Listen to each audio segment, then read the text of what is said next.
নবীজি বলছেন ইল্লা লিজানিন, তবে এমন একজন লোক যে লোকটা বিবাহ শাদী করে নেওয়ার পরেও আজও নিজেকে জিনার ভেতরে ডুবিয়ে রেখেছে। তবে ওই মেয়েটি বিবাহ শাদী করে নেওয়ার পর আজও কোনো লোকের সঙ্গে তার নাজায়েজ সম্পর্ক লুকিয়ে লুকিয়ে হয়ে থাকে। স্বামীকে ফাঁকি দিয়ে তার সম্পর্ক আছে অন্য কোনো লোকের সঙ্গে, এবং স্ত্রীকে ফাঁকি দিয়ে কোনো পুরুষ লোকের সম্পর্ক আছে অন্য কোনো নারীর সঙ্গে, অথচ এই সম্পর্ক হলো হারাম।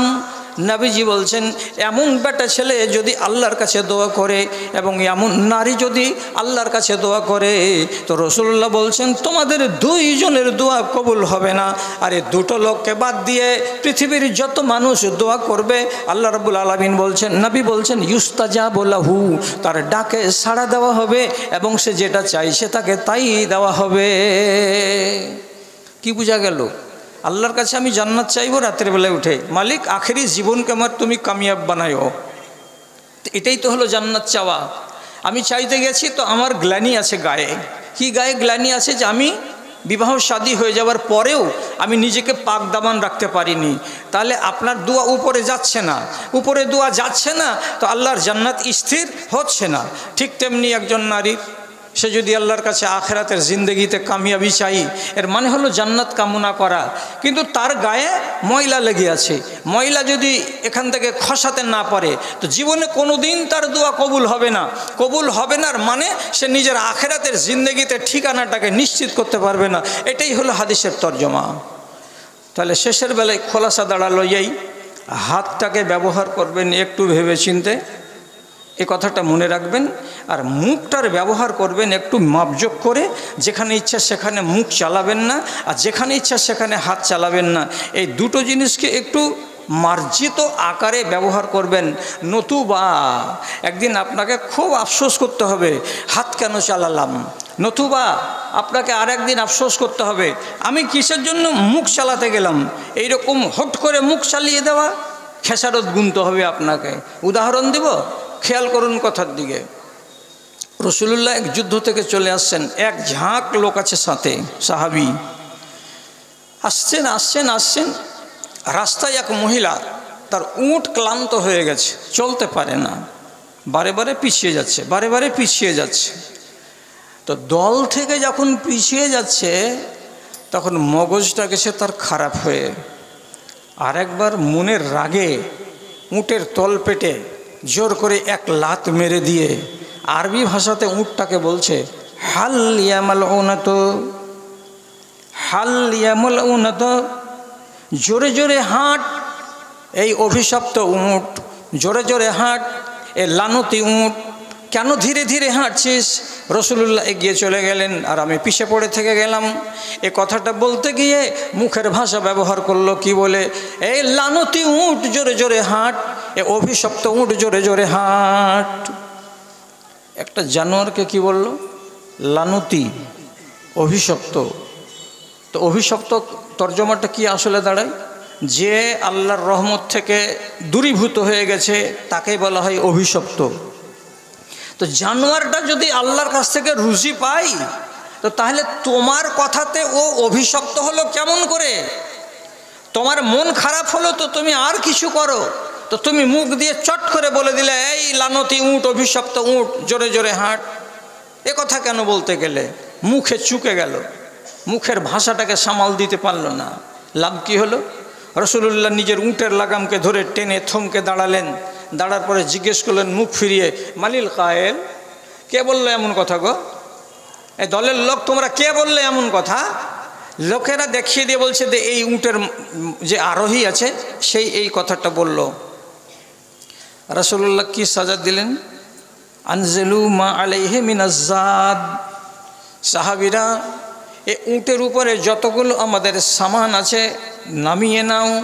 ওই মহিলাকে উটের উপর থেকে নিচে নামিয়ে দাও, আর দেওয়ার পরে উটের গলা থেকে দড়িটাকে খুলে দাও, উটটাকে এমনি করে ধাক্কা দিয়ে ইশারা করে ছেড়ে দাও, দল থেকে আলাদা হয়ে যাবে। আর ওই সামানগুলো তোমরা নিজেদের উটের উপরে ভাগ করে নাও, তারপরে তোমরা চলো, তোমরা হাঁটতে থাকো, উটটাকে দলে আর নিও না। কেন নিব না? এই মেয়ে ছেলেটির মুখের ভাষাই এতটাই খারাপ হলো যে একটা উট অবলা প্রাণী, তার কোনো দোষ নেই, তার কোনো ঘাট নেই, কোনো অসুবিধা নেই, অথচ তাকে সে লানতি বানিয়ে দিয়েছে। লানত তার উপরে হবে না, কিন্তু তোমাকে শিক্ষা দেওয়ার জন্য যে তোমরা অন্যায়ভাবে মুখটাকে ব্যবহার করে তাকে লানতি কেন বানাতে গেলে? উট যা শিখবে তুমি বেশি করে শিখবে, তার জন্য উটটাকে ছেড়ে দাও, জঙ্গলে জঙ্গলে চড়ে বেড়াবে। সাহাবায়ে কেরাম বলছেন, দেখেছি ওই উটের দুধ কেউ খেত না, দেখেছি ওই উটের উপরে কেউ চড়তো না, দেখেছি উটকে কেউ তো আমার উট বলে তার গলায় দড়ি লাগাতে যেত না। কেন? যে একটা মানুষের মুখের ভাষার কারণে উটটা লানতি হয়েছে। আর রাসূলুল্লাহ জিন্দেগির মতো তাকে মানুষের ব্যবহার থেকে খারিজ করে দিয়েছেন। একটা মেয়ে ছেলের মুখের ভাষাতে কতটুকু মানে এর মন্দ প্রতিক্রিয়া ঘটল। রাসূলুল্লাহর বাড়িতে বাহির থেকে একটা লোক আওয়াজ দিয়েছিল, আসসালামু আলাইকুম ইয়া রাসূলুল্লাহ। রাসূল বাড়িতে আছেন, দেখা করবে, কথা বলবে। এরা সব রাসূলুল্লাহর হলো শাইদা, এরা হলো আল্লাহ পাকের রসুলের উপরে কুরবান জানেওয়ালা মুসলমান। তো লোকটার আওয়াজ শুনে আম্মা আয়েশা ডিহুড়ির মাঝখানে এসে উঁকি মেরে দেখলেন, তো লোকটার সাইজ একটু ছোট, যাকে আমরা বলি বেটে বেটে মানুষ। তাহলে লম্বাও আল্লাহর, বেটেও আল্লাহর, মাঝারি সাইজও আল্লাহর, কালো আল্লাহর, সাদা আল্লাহর। মা আয়েশা রসুলুল্লাহকে গিয়ে রিপোর্ট করছেন কি জানেন? একটু ভাষাটাকে অন্য করেই বলছেন যে এইরকম একটা ব্যাঠে, বা আমাদের যেমন দেশের ভাষা আমরা বলি যে একটা খুঁট বেড়া সাইজের একটা মানুষ, এরকম একটা নাট্টু মানুষ বাইরে দাঁড়িয়ে আছে আপনার অপেক্ষাতে। তো একটা মানুষকে যদি ভালো ভাষাতে বলি যে বেটে, তো বেটেকে বেটে বলা যাবে না, কটাকে কটা বলা যাবে না। কোনো মুচির ছেলেকে যদি সামনে দেখেন, আপনি এ কথাটা বলতে পাবেন না যে এই মুচির ছেলে, এই কথাটাতে তাকে লজ্জা লাগবে, তার জন্য এমন শব্দ ব্যবহার করতে নিষেধ আছে। তো মা আয়েশা কি করলেন? লোকটাকে বলছেন এইরকম বেঠে মানুষ বাড়ির গোড়াতে এরকম দাঁড়িয়ে আছে। রাসূলুল্লাহ বলছেন, তোমার মুখ দিয়ে যে কথাটা বের হলো, তো কি হবে এতে? লাকাদ মাজিজতা বিকালিমাতিন, তোমার মুখ থেকে এমন একটা শব্দ বেরোলো, এই শব্দটাকে যদি ধরতে পারতাম আমি হাতে, আর এটাকে যদি কোনো পুকুরে ফেলে দিতাম, কোনো ঝিলে ফেলে দিতাম, নদীতে ফেলে দিতাম, তাহলে আয়েশারে এই কথাটা আল্লাহ রাব্বুল আলামিনকে এত না পছন্দ হয়েছে যে তোমার এই শব্দটাকে যদি নদীতে ফেলে দিতাম, পুকুরে ফেলে দিতাম, ঝিলে ফেলে দিতাম, তো তার পানিগুলো সমস্ত দুর্গন্ধযুক্ত হয়ে যেত, মানুষের ব্যবহারের যোগ্য রইত না। ভেবে চিন্তে কথা বলো। কাউরি সম্বন্ধে কোনো কথা বলতে যাবে তো একটু ভাববে না, আর না ভেবেই এইভাবে উলট পালট করে দিবে, তো পরিণামটা কি দাঁড়াতে পারে এটা কি তোমার চিন্তাতে আসে না? এর উদাহরণ আমাদের সমাজে অনেক। আমি সমাজের উদাহরণ দিয়ে আপনাদের কাছে খারাপ হব না। যাক, যেখানে যেটা হচ্ছে মূল হাদিস থেকে সে জ্ঞান যদি নেওয়ার থাকে তো আলহামদুলিল্লাহ সে জ্ঞান পেয়ে যাবে। কোনো মানুষকে কটাক্ষ করা, কোনো মানুষকে গাল দেওয়া, কোনো মানুষের আইব বের করা, কোনো মানুষকে সামনাসামনি অভদ্র ভাষায় আক্রমণ করা, এগুলো কতটা মারাত্মক জিনিস, এগুলো থেকেই শিখতে হবে। আপনি বলুন, আপনি যদি মালিক হন কোটিপতি, আর আপনার গায়ে যদি 5,000 টাকা দামের শাল থাকে, তো কোনোদিন এটা হবে কি যে আপনার চাদরে, আপনার চাকরের গায়েও আপনি 5,000 টাকার শাল দিবেন? এটা হয়? আপনার গায়ে যদি কি থাকে 1000 টাকা মিটারের জামা থাকে, তো আপনি কি এরকম করবেন যে আপনার বাড়ির যেটা চাকর তাকেও আপনি 1000 টাকা মিটারের পায়জামা পাঞ্জাবি করে দিবেন? চাকর চাকরের মর্যাদাই থাকবে, মনিব মনিবের মর্যাদাই থাকবে। অথচ ব্যতিক্রম ঘটেছে, একদম সেটা সহিহ হাদিসে আলোচনা হয়েছে।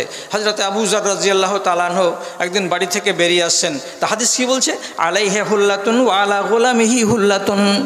আবু যরের গায়ে একটা বড় আলখাল্লা চাপানো আছে, জুব্বা চাপানো আছে, খুব দামি কাপড়ের জুব্বা, এবং তার পেছনে তার একটা ছোট্ট চাকর আছে, তার গায়েও একটা ওই কাপড়েই ওই দামেরই জুব্বা চাপানো আছে।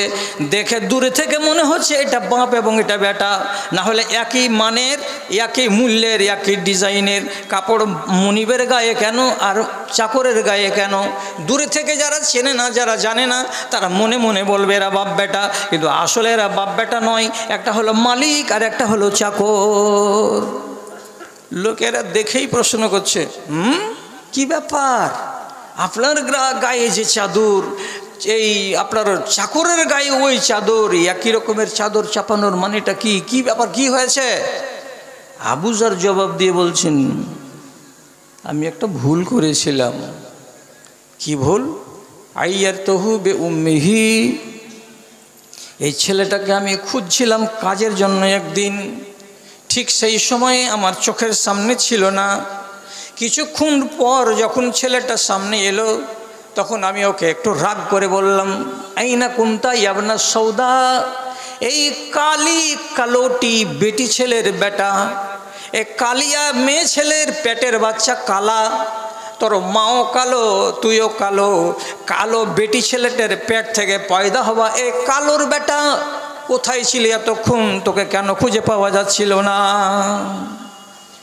আমি কালো, তো আমাকে বলো যে কালো, সেটা তো বলা যাবে না তবুও, কিন্তু তুমি আমাকে না বলে আমার মাকে টেনে এনে এ কালোর পেটের কালো এটা কেন বললে? আমার মা কি দোষ করেছিল? কথাটা শিকায়ত হয়ে গেল নবীজির কাছে।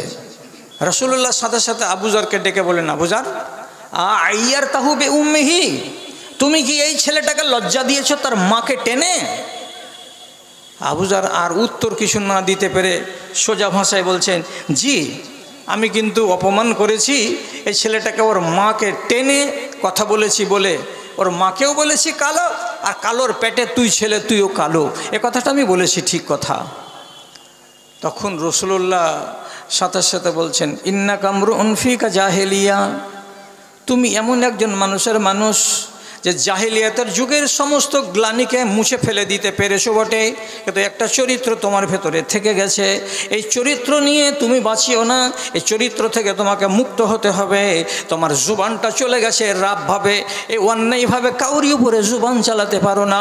এই জিনিসটা তোমার হিতে অমঙ্গলকর হতে পারে, এই জিনিসটা তোমার জন্য ক্ষতি সাধন করে দিতে পারে। আবু যর সাবধান হও।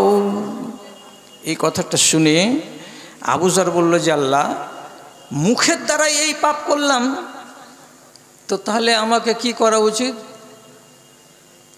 এই জন্য আমি করেছি কি, দামি কাপড়ের চাদর গায়ে দিয়ে এসেছি আমি, আর দামি কাপড়ের এই হুল্লা তার গায়ে চাপিয়ে দিয়েছি। মুনিবের গায়ে যে কাপড়, চাকরের গায়েও সেই কাপড় দিয়েছি, দিয়ে আমি নিজের কথার খেসারত আদায় করছি, যাতে করে আল্লাহ তাআলা আমাকে মাফ করে দেন যে আমি ভুল কেন করতে গেলাম।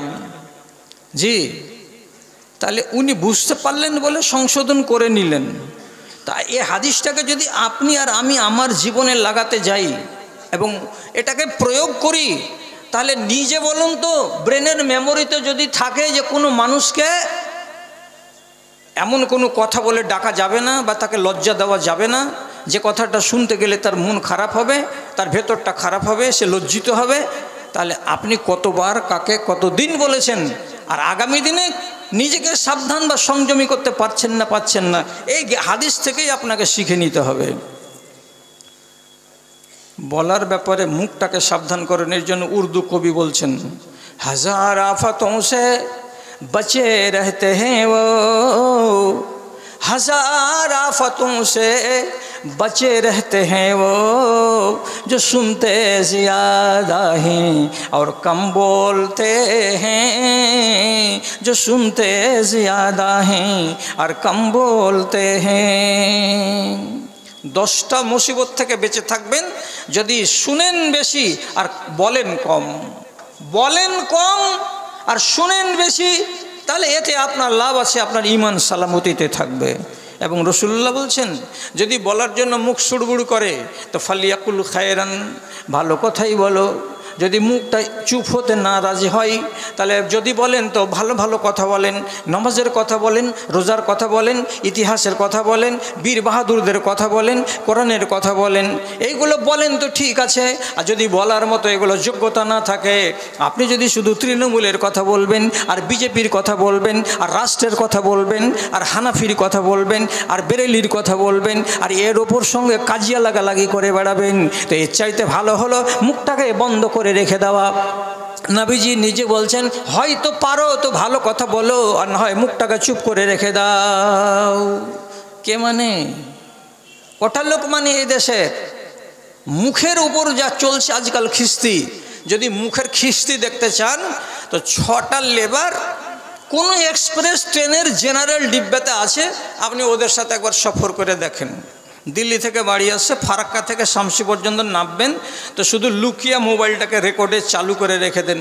কতটি ফ্যান্সি ফ্যান্সি ফ্যান্সি ফ্যান্সি গালি মুসলমানের মুখ দিয়ে যে বেরুচ্ছে, বাচ্চাগুলোর মুখ দিয়ে, যেগুলো ভাষা মুখে আনা যাবে না। আর আপনি যে একটা বুড়া মানুষ, বুজুর্গ, টুপি মাথায় দিয়ে সাদা সাদা ফ্যাকাশে ফ্যাকাশে দাড়ি নিয়ে দাঁড়িয়ে আছেন ওদের মাঝখানে, একে আল্লাহ লাজও দেয়নি, একে আল্লাহ লেহাজও দেয়নি, একে রব্বুল আলামিন কোনো বোধবুদ্ধিও দেয়নি যে আমাদের এই জাত ভাই একটা বয়স্ক বুজুর্গ দাঁড়িয়ে আছে, আর তার সামনে আমরা এরকম খিস্তির কথাগুলো আল্লাহ আর সালা আর উমুক আর তুমুক, উমুকের বেটা তুমুকের বেটা, এতগুলো কথা মুখ দিয়ে বের করছি, রব্বুল আলামিনকে কথাগুলো ধরবেন না? ঠিক চায়ের দোকানেও তাই হয়। চায়ের দোকানটা কিসের জায়গা? এটা শুধু গুজব করার জায়গা, আর শুধু আমল নষ্ট করার জায়গা। এমন মানুষ একটা আছে, দেখাবেন আপনি? না খানপুরে আছে, না বিশনপুরে আছে, কোনো জায়গাতে আছে। চা খেতে হবে, যান চা খান। চা খাওয়া হয়ে গেল, জলদি উঠুন এখান থেকে। কেন? এখানে বসতে গেলে আপনাকে 10টা কথা শুনতে হবে, 10টা কথার ভেতরে 9টা কথা ফালতু হবে। একটা কথার যদি জবাব করেন কোনো ফালতুর, তো আপনি ফহশ গইর ভেতরে আর বাকওয়াসের ভেতরে নিজেকে শরীক করে নিলেন। অতএব ওরা যদি 1 নম্বর গুনাহগার হয়, তো আপনি হবেন 2 নম্বর গুনাহগার। এই জন্য আল্লাহ রাব্বুল আলামিন কোরআন মাজিদের ভেতরে একটা কথা বলেছেন, কিয়ামতের দিন একগুলো লোককে জিজ্ঞেস করা হবে যে, হাগো তোমরা কি মার্ডার করেছিলে? বলে জাহান্নামে এসেছো? বলে জি না, আমরা মার্ডার করে জাহান্নামে আসিনি। তো অপরাধ দিয়ে তোমরা কি করেছিলে? তো ওরা স্বীকার করে বলবে, এক অপরাধ আমাদের এই যে লামনাকু মিনাল মুসাল্লিন, আমরা নমাজি ছিলাম না। ও লামনাকু নুতইমুল মিসকিন, আমরা ফকিরকে খেতে দিতাম না। 2টো রোগ হলো। 3 নম্বর রোগ যেটা শুনলে আপনিও অবাক হবেন, ওরা কি বলছে? ও কুন্না নাখুযু মাআল খায়িজিন, যারা গুজবকারী, শুধু বসে বসে গিল্লা করে গুজব করে, তাদের সঙ্গে দোকানে বসে বসে শুধু ভদর ভদর ভদর ভদর করতাম। উমুকের বেটিকে নিয়ে পালিয়ে গেছে, উমুকের বেটা উমুকের বেটির সঙ্গে ধরা পড়ে গেছে, উমুকের জমিকে মেরে দিয়েছে, উমুকের সঙ্গে এই করে দিয়েছে। রিপোর্ট সত্য নয়, মিথ্যা নয়, কিছু যাঞ্চ করা করি নাই। আপনি অংশগ্রহণ করছেন, খুশি মনে 10 জন বলছেন, 4 জনে শুনছে, 4 জন বলছেন, 10 জনে মেরে শুনছেন। এই যে বসে বসে ভদর ভদর ভদর ভদর করে সময় কাটানো, এটা 1 নম্বর কারণ হলো আল্লাহর জাহান্নামে যাওয়া। লেখা আছে কোরআন মাজিদে, যে মানবে সে মানবে, যে না মানবে সে না মানবে। ভাই আবার হাতটাকে কি সংযমী করে রাখবেন? কিছু হয়ে গেলে তাড়াম করে কষে দিবেন কাউরি গালে, তা হাতটাকে কি সংযমী করে রাখা যাবে? গোড়াতে বলেছি, যার হাত থেকে আর যার মুখ থেকে দুনিয়ার মানুষ রেহাই পেয়েছে, সে হলো 1 নম্বর মুসলমান। আর আজকে হাত চালিয়ে দিবেন, আর দেওয়ার পরে বাড়ি এসে শুধু একাই বলবেন না মারাটাই ভালো ছিল। এত হবে না। হাত চলে গেছে কাউরি উপরে, সেই হাত যতক্ষণ পর্যন্ত আপনি ক্ষমা না নেবেন ওর কাছ থেকে, ততক্ষণ পর্যন্ত রেহাই নেই। এই জন্য হাতখানাকে চালাবেন তো খুব সাবধানে। আমি অনেক কথা বলতে পারি, কিন্তু অনেক বলবো না, সময়ের দিকে দেখে বলছি। হযরত উসমান গনি রাদিয়াল্লাহু তাআলা আনহু একটা ডান্ডা হাতে করে নিয়ে মসজিদে খুতবা দিতে দাঁড়াতেন, মসজিদে নববীতে। যেই লাঠিটা রাসূলুল্লাহ ব্যবহার করেছেন, আপনি বলুন সেই লাঠিটার সম্মান আছে না নাই? কত ইজ্জতের লাঠি। এই লাঠিটা রাসূলুল্লাহ হাতে করে খুতবা দিয়েছেন। তারপর আবু বকর সিদ্দিক খুতবা দিয়েছেন। তারপর আবু বকরের পরে হযরতে উমর ফারুক রাদিয়াল্লাহু তাআলা আনহু ওই লাঠিটাকে হাতে করে নিয়েই জুমার মসজিদে দাঁড়িয়ে দাঁড়িয়ে খুতবা দিয়েছেন। সেই লাঠিকে হাতে করে নিয়েই আবু বকর সিদ্দিক হযরতে উসমান গনি রাদিয়াল্লাহু তাআলা আনহু খুতবা দিচ্ছিলেন। শেষকালে হযরত উসমানের যুগে বড় কন্দল হলো ইসলামী রাষ্ট্রে। আর হযরত উসমানের অনেক লোকেরা ভুল ধরে নিল। ভুল ন্যায্য নয়, এগুলো মানুষের মুখে মুখে মুখে মুখে তৈরি হওয়া ভুল। এই ভুলের কারণে হযরত উসমানকে অনেক কথা শুনতে হয়েছে। তো যাই হোক, মানুষের মুখের ভুল, বলে দেওয়া ভুল, বাস্তবে ভুল নয়, তবুও লোকের ভেতরে চর্চা, উসমান ঠিক খলিফা নয়, উসমান গনি ঠিক খলিফা নয় বলে চর্চা হতে লাগলো। শেষে মরবার কিছুদিন আগে হযরতে উসমান মদিনা মসজিদে রাসূলুল্লাহর ওই লাঠি হাতে করে খুতবা দিচ্ছেন, খুতবা চলছে। এমন সময়তে এই খুতবার কথাগুলো মসজিদে বসে থাকে একটা লোক, তার নাম হলো জাহজাহ গেফারি। ওকে শুনতে খারাপ লাগলো। শুনতে যখন খারাপ লাগলো তো আরে বাবা, শুনতে খারাপ লাগলো তো এখানে বসে চুপচাপ শুনো। খালিফা যখন মসজিদ থেকে বের হবেন তখন যে বলবেন আপনার এটা কথা ঠিক লাগেনি, আপনি এটা কেন বলতে গেলেন, প্রতিবাদ করো ওইখানে গিয়ে। কিন্তু খতিব খুতবা দেবে আর তুমি খুতবা চলাকালীন তাকে বাধা দেবে, এই অন্যায়টা কেন তুমি করতে গেলে? থামতে পারল না। শেষে লাইনকে চিরে চিরে চিরে চিরে হাঁটতে হাঁটতে একবারে মিম্বারের কাছে গিয়ে হযরত উসমান খুতবা দিচ্ছেন, লাঠিটাকে জোর করে ছিনিয়ে নিলেন হযরত উসমানের হাত থেকে।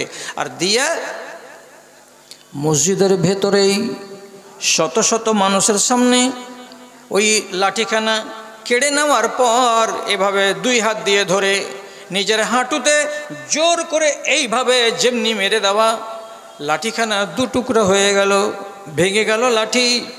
এবং ওই যেই অংশটা ভাঙলো সেই অংশটারই সামনে জাহজাহ গেফারির হাঁটুর নিচে সামান্য একটু আঁচড় পড়ে গেল। আঁচড়ের দিকে খেয়াল করলো না, সামান্য একটু রক্ত বেরোলো, হাত দিয়ে মুছে দিল, লাঠিটাকে ফেলে দিল। হযরত উসমান গনি মনের দুঃখে খুতবা থেকে নেমে গেলেন, মিম্বার থেকে নেমে গেলেন।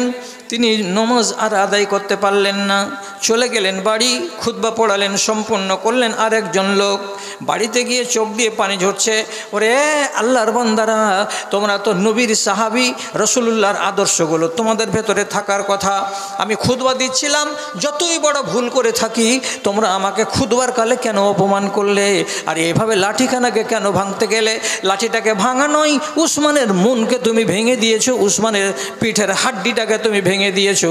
হযরত উসমান দুঃখে দুঃখিত হয়ে বাড়িতে বসে আছেন। কিন্তু জানবেন, হাতের গরম দেখালে তো সব জায়গায় গরম চলবে না। হতে পারে এই গরমটা আল্লাহ তাআলা দুনিয়াতে নামিয়ে দিতে পারেন। ইতিহাস সাক্ষ্য দিচ্ছে এবং নির্ভরযোগ্য ইতিহাস থেকে প্রমাণিত, জাহজাহ গেফারিকে অসুখ লেগে গেল। কি অসুখ লাগলো? আসাবাহুল আকেলাতো, তাকে রোগ লেগে গেল, সেপটিকের রোগ। তার মানে কি?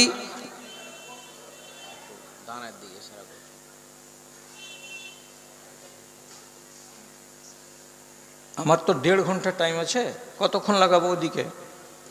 কতক্ষণ ওইদিকে লাগাবো তাই বলছি। 15-20 মিনিট আরও এখানে সময় আছে আপনার। ঠিক আছে। তাকে সেপটিকের রোগ লেগে গেল। সেপটিক চিনেন তো আপনারা? যেই ঘাটা দিনের দিন বড় হয়, বড় হলো হতে হতে হতে হতে শেষ পর্যন্ত পায়ের হাঁটুটা কেবলমাত্র একটু মাংসের সাথে জুড়ে ছিল, কিছু কাজ করছিল না। ওই হালাতে মরে গেল, কবরে চলে গেল। মরার আগে 10 বার করে বলছে এই হাঁটুর রোগটা এমনি রোগ নয়। এই হাঁটুতেই আঘাত দিয়েছিলাম পবিত্র লাঠিতে। সে লাঠি কার? তো নবীজির। কার হাতে ছিল? তো উসমানের হাতে ছিল রাদিয়াল্লাহু তাআলা আনহু। এটা রব্বুল আলামিনকে সহ্য হয়নি। আমি হাতের গরম দেখাতে গেছিলাম, আল্লাহ রব্বুল আলামিন আমার গরম নামিয়ে দিয়েছেন। এই রোগের কারণেই আমাকে কবরে যেতে হলো। চিনেন ইমাম মালিক রহমতুল্লাহ আলাইকে, এই ইমাম আহমদ ইবনে হাম্বল রহমতুল্লাহ আলাইকে একটা ফতোয়ার কারণে সারা দেশের যতগুলো দরবারি মৌলবি ছিল, দরবারি মানে রাজার বাচ্চাটা মৌলবি যেগুলো, সেই সমস্ত মৌলবীরা বলেছিল এক ফতোয়া, আর ইমাম আহমদ ইবনে হাম্বল বলেছিলেন একজন মাত্র লোক এক ফতোয়া। সেই ফতোয়ার উপরে অটল ছিলেন, তাকে কোনোদিন মানাতে পারা যায়নি এবং তাকে কোনোদিন হারাতেও পারা যায়নি। এই জন্য বাধ্য করেছিল, করে তাকে জেলে ভরে মারা হয়েছিল। সকাল বিকাল সকাল বিকাল সকাল বিকাল মার খেয়ে খেয়ে খেয়ে খেয়ে বেচারির শরীরের কোনো একটা জায়গা দাগহীন ছিল না। মরবার আগে অসুখ লাগলো, তো অসুখটা সবচাইতে যেটা বড় অসুখ, উনার পিসাবের দ্বার দিয়া ফোটা ফোটা ফোটা ফোটা সব সময় রক্ত পড়তো। কত বড় অসুখ হলো এই মার খাওয়ার কারণে। এইবার উনি তো চলে গেলেন কবরে। একজন তাবেঈ তিনি বলছেন, মনে শখ জাগলো যে একটা লোক, যে লোকটা ইমাম আহমদ ইবনে হাম্বলকে কোড়া মারত, এত বড় আলেম, যার সম্বন্ধে ইতিহাস বলছে যে উনি 11 লক্ষ হাদিসের হাফেজ ছিলেন, তার ভেতরে তিনি সংকলন করেছেন 5.5 লক্ষ হাদিসকে সহি বলে, আর বাকিটিকে নেননি। এত বড় জালিলুল কাদার আলেমের উপরে হাত উঠাতে তোমাকে লজ্জা লাগেনি? বাদশার বেতনভুক্ত বলে তুমি আলেমকে পিটিয়েছ দিনের পর দিন দিনের পর দিন দিনের পর দিন। এত বড় অন্যায় কাজ যার হাত দিয়ে হয়েছে, সেই হাতওয়ালা লোকটা এখন কেমন আছে একটু দেখে আসি তো। 2-4-10 মিনিটের রাস্তা খরচ করে খানপুর থেকে নজরপুর এইটুকু রাস্তা গেল, দেখতে গেল যে ইমাম সাহেব তো কবরে চলেই গেছেন, তো ইমাম সাহেবকে অন্যায়ভাবে তুমি যে মেরেছিলে তোমার হালাত কী আছে একটু দেখি। তো ইনি বলছেন, আমি যখন দেখতে গেলাম বাড়ির বারান্দাতে বসে আছে, লোকটার নাম আবুল আকিক কিংবা হাকিক যাই হোক না কেন, আমি যখন তার কাছে গেছি তো ফাইন্নাহু ইয়ামবাহু নাবাহাল কেলাবে, যেমন কুকুরেরা ঘেউ ঘেউ ঘেউ ঘেউ করে আওয়াজ করে, ওই রকম যতক্ষণ থাকছে তার আগে আর পাছে মানুষেরা ততক্ষণ ঘেউ ঘেউ করে আওয়াজ করছে, একবার ও মানুষের মতো আওয়াজ করতে পারে না।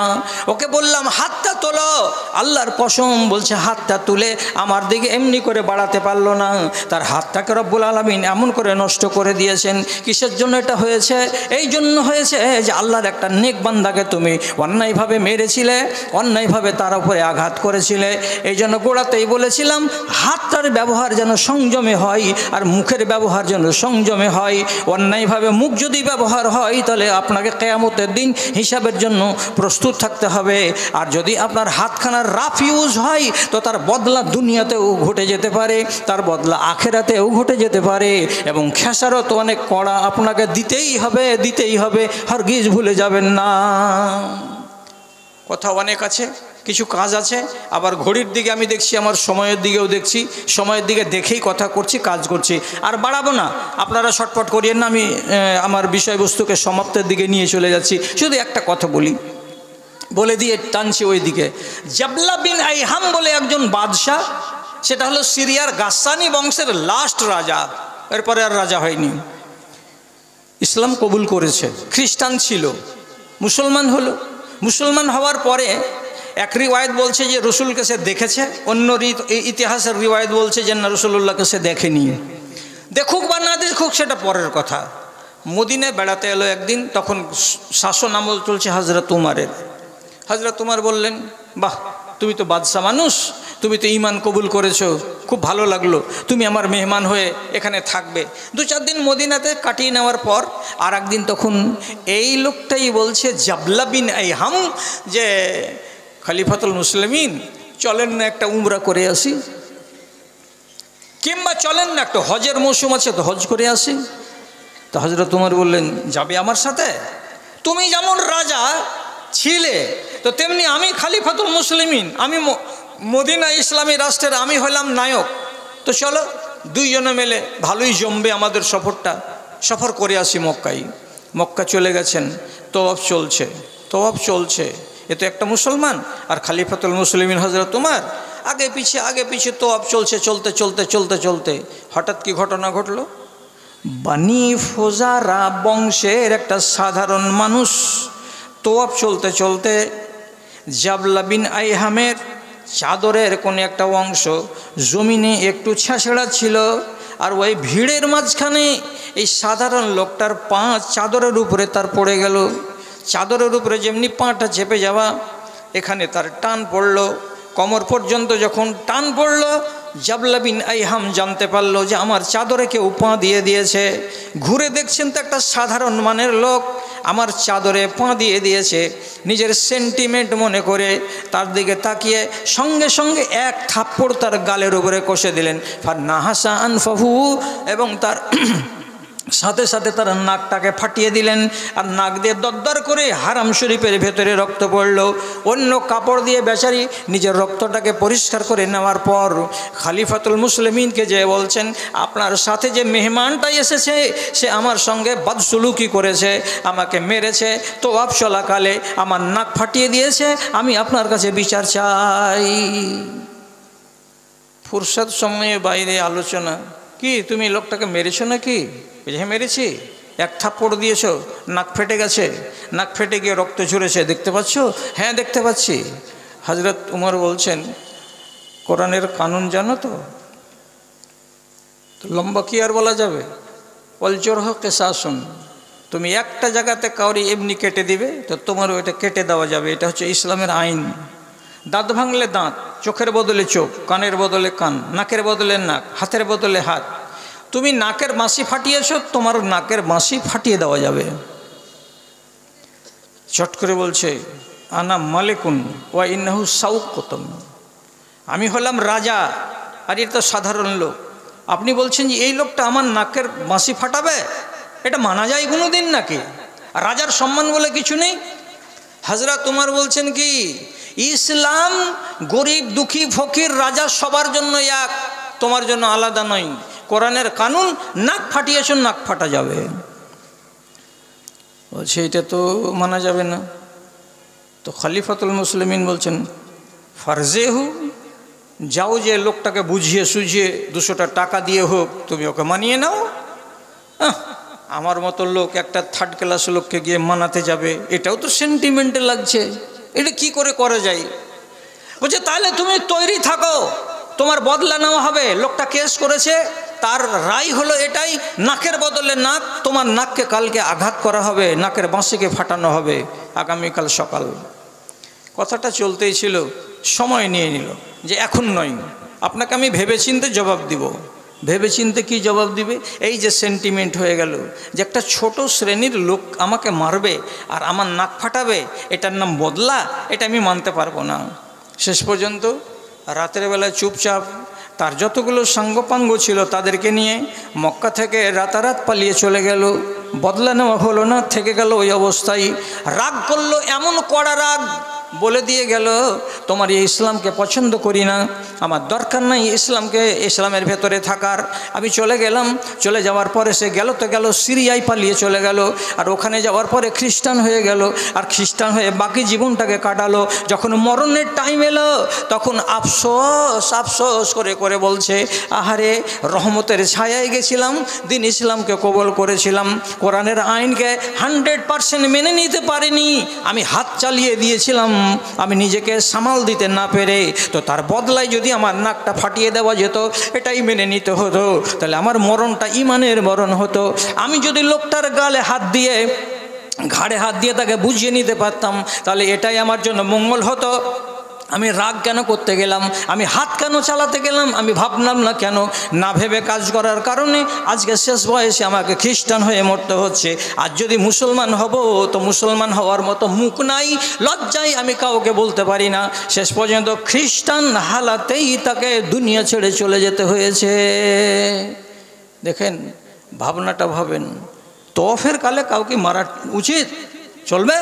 ফালা রাফাসা ওয়ালা ফুসুকা ওয়ালা জেদালা ফিল হাজ্জে, জানার পরেও তুমি তওয়াফের কালে একটা লোকের উপরে হাত চালিয়ে দিচ্ছ, এটাও ঠিক হয়নি। তো যাই হোক, কথাটা বলছিলাম, আপনাকে আল্লাহ হাত দিয়েছে, আমাকে আল্লাহ হাত দিয়েছে, আপনাকে আল্লাহ মুখ দিয়েছে, আমাকে আল্লাহ মুখ দিয়েছে। এই নিয়ামতগুলোর কদর করতে শিখুন। এই নিয়ামতগুলোর বেকদরি করে আপনি কৈফিয়তের জন্য এইরকম ঝামেলাতে পড়তে যাবেন না। আর আল্লাহ তাআলা আপনাকে গিরফত করবে এইরকম যে সম্ভাবনা তৈরি হরগিজ করবেন না। এটা আপনাদের মতো ভাইগুলোর কাছে আমার অনুরোধ। বেনামি 20,000 টাকা, বেনামি 20,000 টাকা, মহবুল হক মন্ডল 5,000 টাকা, মহবুল হক মন্ডল 5,000 টাকা, ইউসুফ মাস্টারের ছেলে 2,500 টাকা, ইস্যু মাস্টারের ছেলে 2,500 টাকা, তারেক মাস্টার 2,000 টাকা, আর হাজি হাজি ফরিজউদ্দিন 15,000 টাকা, তিনখানা কাঁথার একখানা দুখানা পাখা। তারপর আর ছেলেদের কালেকশন চাদর থেকে 15,530 টাকা, 30 টাকা। আর এগুলো একজন মাওলানা নেস মোহাম্মদের স্ত্রী বাবা মার নামে 100 টাকা, স্বামীর নামে 1,000, আর নিজের নামে 1,000, 3,000 টাকা। মাশাআল্লাহ, আলহামদুলিল্লাহ, জাযাকাল্লাহ। খলিল মন্ডলের গলি থেকে 4,200 টাকা, মহিউদ্দিন গলি থেকে 11,200 টাকা, বাহারাবাদে হাজি ফাইজউদ্দিনের স্ত্রী মিতা স্ত্রীর নামে হাজি ফাইজউদ্দিন, হ্যাঁ হ্যাঁ, কানের রিং, হ্যাঁ দুটা রিং, নাকফুল একটা সোনার, চাঁদের চুড়ি দুটো। আচ্ছা, এতগুলো এক জায়গা থেকে এসেছে। মাশাআল্লাহ, আলহামদুলিল্লাহ, জাযাকাল্লাহ। আল্লাহুম্মা সাল্লি আলাইহিম, আল্লাহুম্মা বারিক আলাইহিম, আল্লাহুম্মা আইয়িদহুম বিল ইলমি ওয়াল হিলমি ওয়া যায়্যিনহুম বিল ঈমান। বিংশ শতাব্দীর মুসলিম মোরা, বিংশ শতাব্দীর মুসলিম মোরা, মোদের স্বরূপ ধর্মের টানে জনজাগরণে আমাদের ছাড়া নেই গো, আমাদের ছাড়া নেই।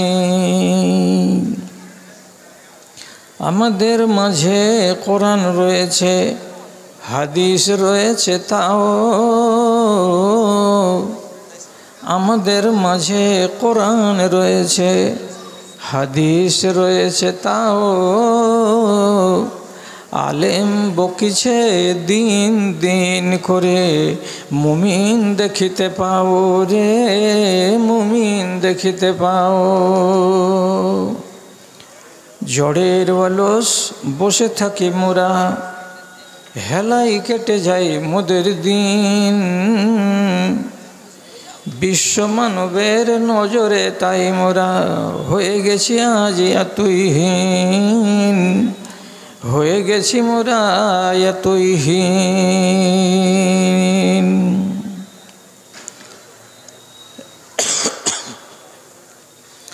শ্রদ্ধেয় সভাপতি সাহেব, সমবেত এই এলাকার বিভিন্ন প্রান্ত থেকে, বিভিন্ন গ্রাম পাড়া মহল্লা থেকে মাদ্রাসার একগাদা ভালোবাসাকে বুকে নিয়ে ও ইমানি জজবাকে সাথে নিয়ে উপস্থিত বিভিন্ন শ্রেণীর ছোট বড়, ধনী ও গরিব, শিক্ষিত ও অশিক্ষিত আমার প্রাণের ভাই এবং বন্ধুগণ, তথা পুরুষ মজলিস থেকে আলাদা মহিলা মহলে স্ক্রিনের সামনে এখানে ওখানে বসে থাকা আমার স্নেহের, আমার আদরের মা ও বোনেরা, আমি আল্লাহ রাব্বুল আলামিনের শুকরগুজারি করছি এবং তার সংক্ষিপ্ত স্তুতিবাদ গাইছি যে মধ্যখানে কিছুদিনের ব্যবধানকে ঘুচিয়ে আবার আপনাদের মুখোমুখি হওয়ার আল্লাহ সুযোগ করে দিয়েছেন।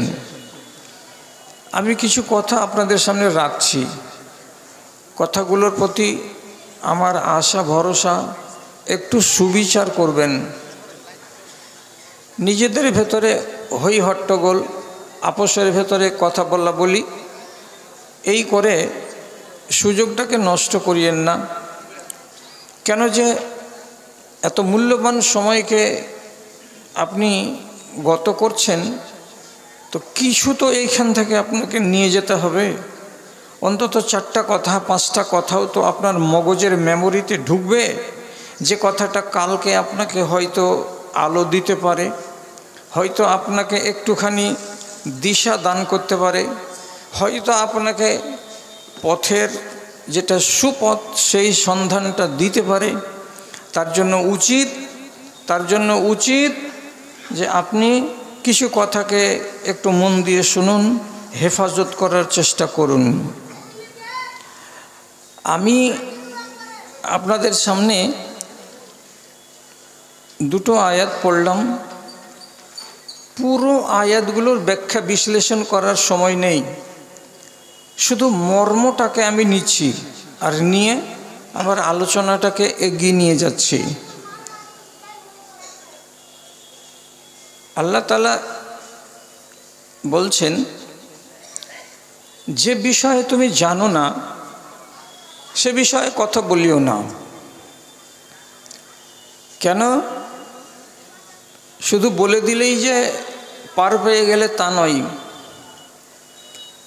কিয়ামতের দিন এই মুখকে জিজ্ঞেস করা হবে, অর্থাৎ কৈফিয়ত তলব করা হবে। কানের কাছে কৈফিয়ত তলব করা হবে। অন্তরে কি ভাবনা ভেবেছেন তারও কৈফিয়ত আপনার কাছে চাওয়া হবে।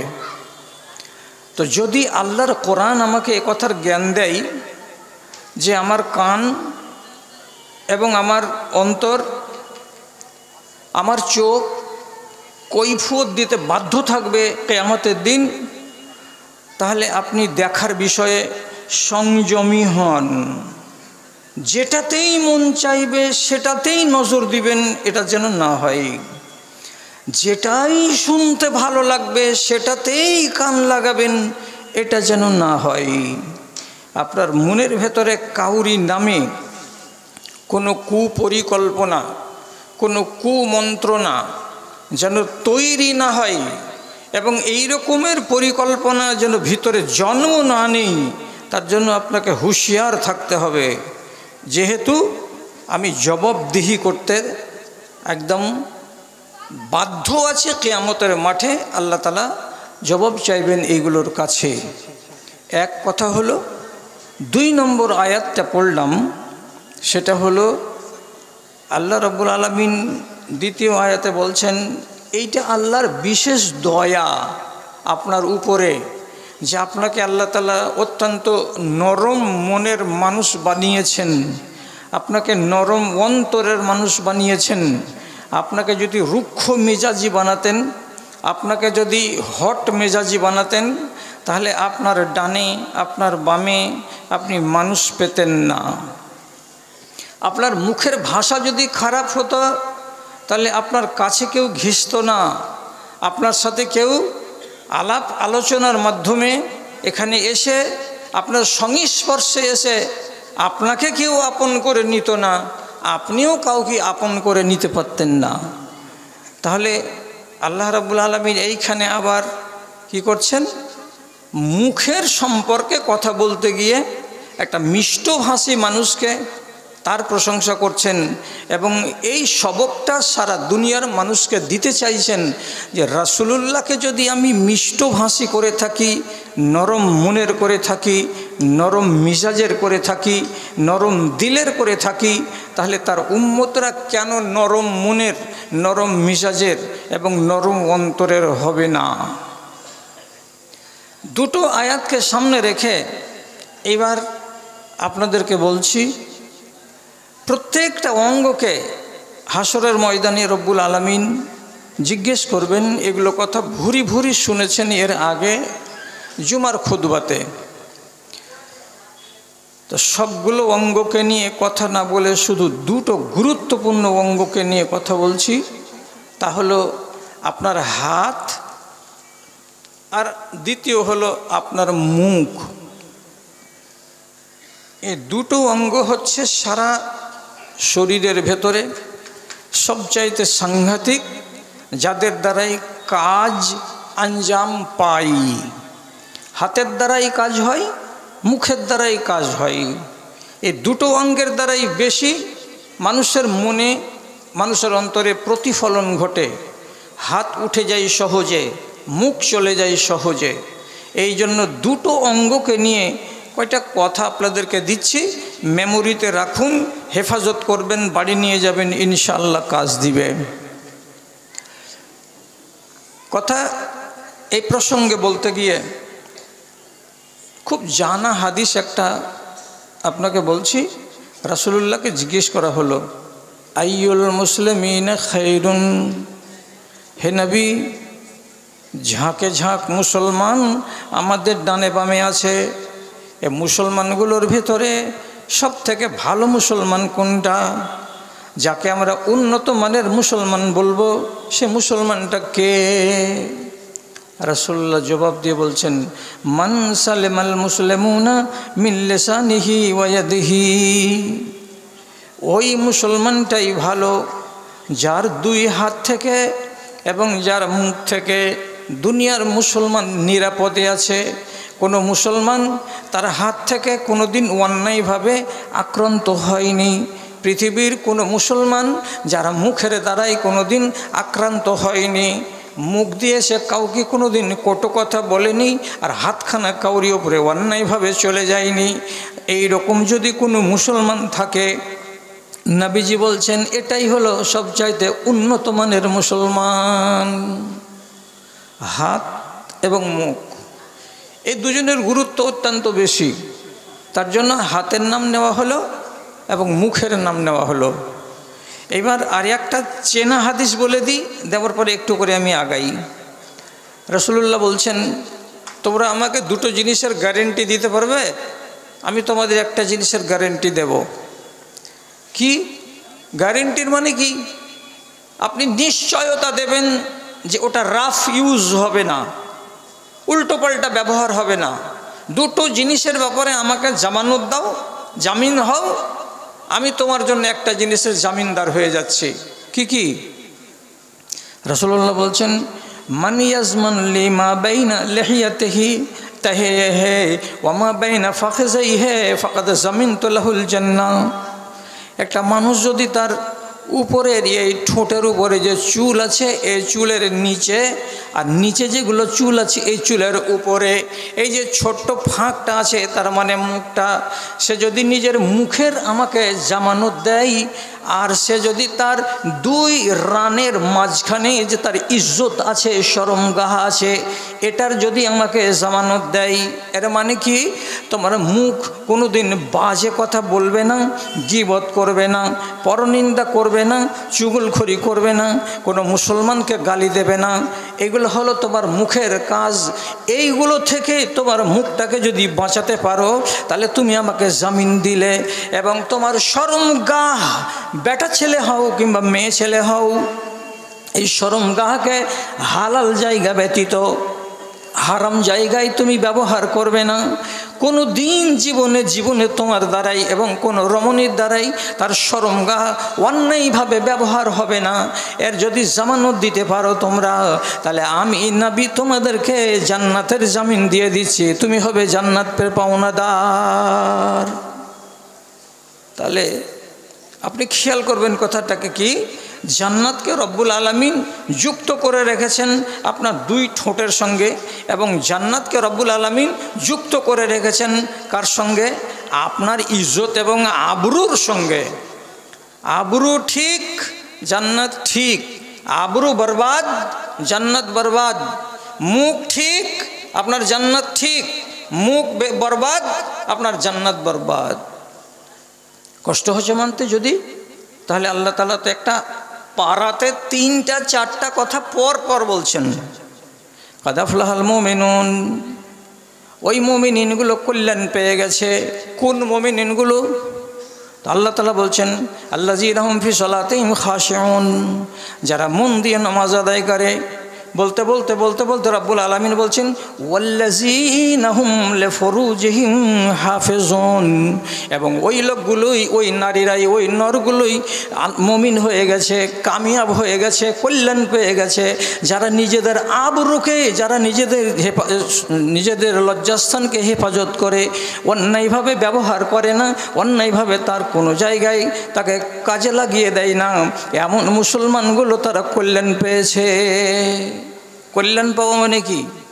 একদম যেটা মঞ্জিল আমার শেষ, সেটাকে আমি হাতের নাগালে পেয়ে গেছি। তো হাতের নাগালে জান্নাতকে পাওয়া, তো জান্নাতকে রব্বুল আলামিনও যুক্ত করছেন কার সঙ্গে? তো আপনার ইজ্জতের সঙ্গে। তাহলে সোজা সোজা তর্জমা দাঁড়ালো কি, ইজ্জতটা ঠিক আছে, ঠিক রেখেছেন? বলছে হ্যাঁ রেখেছি। তাহলে আপনার জান্নাত ঠিকঠাক আছে। ইজ্জত ঠিক নেই? বলছে না নেই। তাহলে পরে আপনার জান্নাতটা ঠিকঠাক নেই। মানতে পারেন তো কথাগুলো শুনেন, হেফাজত করবেন। আমি গোড়াতে বলেছি, রাসূলুল্লাহ বলছেন প্রত্যেক দিন সোমবার দিন গিয়ে রাত, সোমবারের দিন গিয়ে রাত আসমানের দরজা খুলে যায়। সেখানে মানুষের আমলকে উপর দিকে পৌঁছানো হয় এক। আর 2 নম্বর কথা নবীজি বলছেন ইউস্তাজাবু লিকুল্লি দাইন, ওই রাতের বেলায় যদি পৃথিবীর কোনো মানুষ আল্লাহ তাআলার সামনে হাত পাতিয়ে কাঁদে, বলে কিছু চাই, তো আল্লাহ তাআলার নবী বলছেন তার ডাকে সাড়া দেওয়া হবে। এটা নবীজি একদম গ্যারেন্টি দিয়ে কথা বলছেন যে ওই রাতে যারা আল্লাহকে ডাকবে তার ডাকে সাড়া দেওয়া হবে। কিন্তু নবীজি বলছেন, কথার দিকে খেয়াল করুন,